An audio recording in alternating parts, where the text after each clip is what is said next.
Welcome to the Whiskey Vault. I'm Daniel. I am Rex. What do we got? So we have a little bit of a correction, but it's a perfect timing. Okay. Because the guy gave us another bottle. So it turns out, remember our previous friend Ben Stahl? Wait. Stahl. But It's Ben Stahl. Look at his running together of his H Right. and his L. Yeah. Yeah. But It was Ben, our friend Ben, who's Yeah, we know Ben. a titan of whiskey. Right, so whoops. we just put Ben That Stahl. was the Rossville. No, he wrote that. Oh, Not so us. we're correcting Ben, Yeah. not us. Not us, we're obviously perfect. Ben. But Ben also sent us this one, Right. Wild Turkey Rye. Right. So wait, is he a Titan? He's a Titan. Because here's the thing: the Titan, like we've been speeding it up. The more levels I get, and I think at a certain threshold of speed, we perhaps break into a vortex of a whole new dimension of whiskey powers. So I'm curious to see who the first Titan is to break that Threshold of like less than a half second. that dimensional threshold into a brave new world. Ben Stahl, Daniel in the distance. Do you hear that? I what? Don't hear. Yes. What is it? It's Ben Stahl. Here it comes.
Cheers, you magnificent bastards.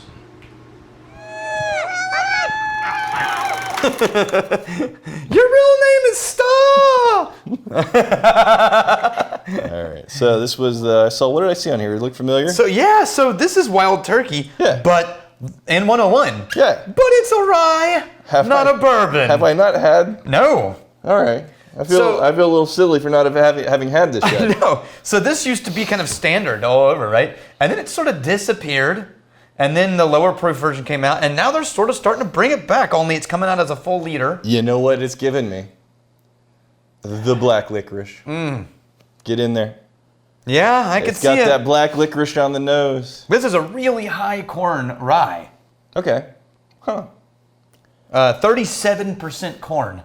51% rye, 12% malted barley. It's a bright, sweet herbal black licorice for me on the nose. Yeah. Very The black sweet. licorice is there, but this Very is very alcohol-y. This is like a high, shiny, bright ethanol note for me. Yeah, it's bright and a sweet herbal character. I think sweet herbal is going to be more dominant than the black licorice. Yeah. But black licorice note, that shows up. It shows up more so in this rye than a lot of ryes I've had recently. I think the herbal spice is accenting the sharpness of the ethanol in a way that the bourbon 101 does not do. You know what I almost did? Huh. I almost asked the proof.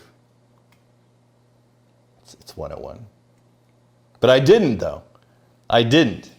Roll the tape! I'm just kidding. Ooh, It's nice, sweet. dry. There's a middle dry. The bird claw. You know what that reminds me of is the joke. You know how a crow lands on a windy night? You just do the full dig in pinch as hard as you can on someone's Pretty sure shoulder. that's the child abuse. Yeah. Does that happen My to you? uncle used to do that to me. Yeah. Hey son, you know how That's a such crow a- lands on a windy night? Digs it right into your Such an collarbone. uncle move. Yeah.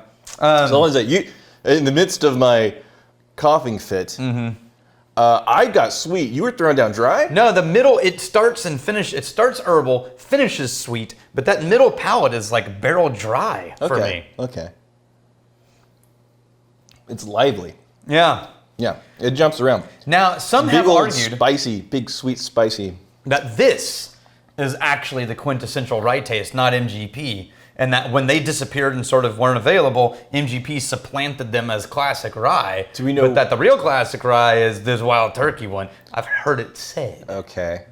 Now, That just means somebody said it to him once and now he's saying I don't really like this as much like the Monongahela, Pennsylvania rye. it's a little too lively and aggressive. And the mid palate is just, it's brittle. The middle feels very brittle. In bourbon territory, I think the thing that we both really appreciate about the Wild Turkey 101 bourbon is how nicely balanced it is. It has some rye flavors that I enjoy, but they don't really feel like they're balanced and playing along nicely. There's some stuff in there that I enjoy herbal qualities. I don't really enjoy the black licorice that much, but I enjoy like the nice sweet herbal. But it gets this is weird to say, it feels a little hot because as much as we kind of complain about, oh, they proofed it down too much. No, I think this may have actually been, I'm guessing, may actually be a little bit nicer to lower proof. I'm gonna throw some ice on this, but what did you just pour? I poured you the MGP rye. Okay. Already it's more settled. And more mid palate honey. What do you know the proof on the MGP? That's got to be lower. It smells lower. No, it's not. Really? It's higher. Oh, are you kidding? 123. Wow. Yeah. 123. That's all right. That's exceptional considering how aggressive this is not on the nose. The MGP is not. The Wild Turkey 101 is almost twice as aggressive on the nose. This is more muted and round. I think that high ethanol is holding on to a lot more flavor components. I gotta tell you, it's more drinkable. I'm saying, I enjoy the MGP rye better. Are you getting the ice? Mm-hmm. All right, you get some ice there. Real quick, do we know why they stopped? Someone turned off our ice machine. Oh, there's ice in there. okay. Maybe it was just for the shoot. Do we know why they stopped putting this out into the market? Were they running low? Did they want to put their shoulder behind other stuff? I don't know. I think because rye is really selling. Yeah. So they're like, hey, guys, let's get back in the rye game. Especially if they had that much momentum and market share early. Right. I would expect them to keep, plugging away at the rye scene. Are you ready? I am ready. We're doing it on the Wild Turkey right there. Mm-hmm. Ah! Well, Really? you got one ice cube, two ice cubes. 1 out of 3. Turns out I'm very bad at scooping ice. You know who's amazing at scooping ice? Not the Ice Lord. The Ice Lord. Yeah. 2's enough for this much. Oh, God, that vanished. Instantly. Drink quickly, because the water destroys it. Yeah, it's gone. Yeah. Wow. Just gone. You get So fast. a little bit of a woody. I'm going to give you more whiskey. Sweet herbalness. Let's see if we can bring it back. I mean, the ice was in there for like a handful of seconds. Yeah, but maybe it was just a low amount of whiskey. That's all problems in No. life can be solved No, we with refilled it. more whiskey. Didn't change anything. Cuthbert Allgood. MBs, I need your help. Whenever I drink, I can rarely get my brain to make connections to different flavors. What can I do to start pulling the different flavors out and recognizing them? I think we did a whole video about this. How We to did. taste and describe whiskey like a magnificent bastard. We're Yeah, gonna that's link what I was that- gonna say. We're gonna link that Go right watch up, that. right up in y'all.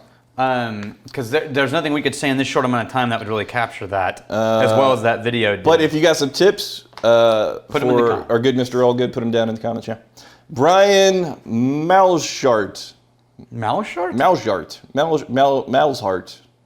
What's up, you magnificent bastards? I'm looking to try Japanese whiskey. No, I'm jumping on the bandwagon. However, I know a lot of stuff is labeled as Japanese, but isn't. So does anyone have any insight on actual Japanese whiskey or how to tell? I know Hibiki is real, but $90 is a lot. From what I recall, Daniel, the Japanese whiskey scene, specifically the labeling laws, those are very much a gray area right now. Yeah, right now there's no legal requirement for Japan to call its whiskey, although hopefully someone's working on that. For right now, stick to the big producers and go online. There's several resources like Whiskey Richard who have done astounding amounts of research into the Japanese whiskey industry and trace like grid maps of like whether this is sourced or not sourced and things like that. So count on them. It works. Google it. I went to go look for the Russell's Rye because that's also Wild Turkey, right? Did you take my MGP? Yeah, because I went to go get more Russell's Rye. I meant to re-pour you MGP. Because the Russell's Rye is this, but a higher I proof. had a perfectly good pour. Oh no, it was almost empty. You already drank most of it. No, I'm saying though, there were remnants, There were definitely remnants. precious remnants. Yeah. And you, I didn't drink it. still you disposed of. I was looking for the Russell's Rye because it's an older, higher proof, the special edition we had. And it could have told you like what they do when they pick their fancy ryes. Yeah. But So this is very much one of these whiskeys where it's going to come down to just personal preference. I can see a lot of people finding things to like in the Wild Turkey 101 rye. Yeah. Personally, it feels just a little bit more put together and cohesive for my palate in the MGP rye. ironically. But Yeah. here's defining stealing and drinking. If you fight, may you fight for a friend. If you steal, may you steal your liver's heart. And if you drink, May you drink with us.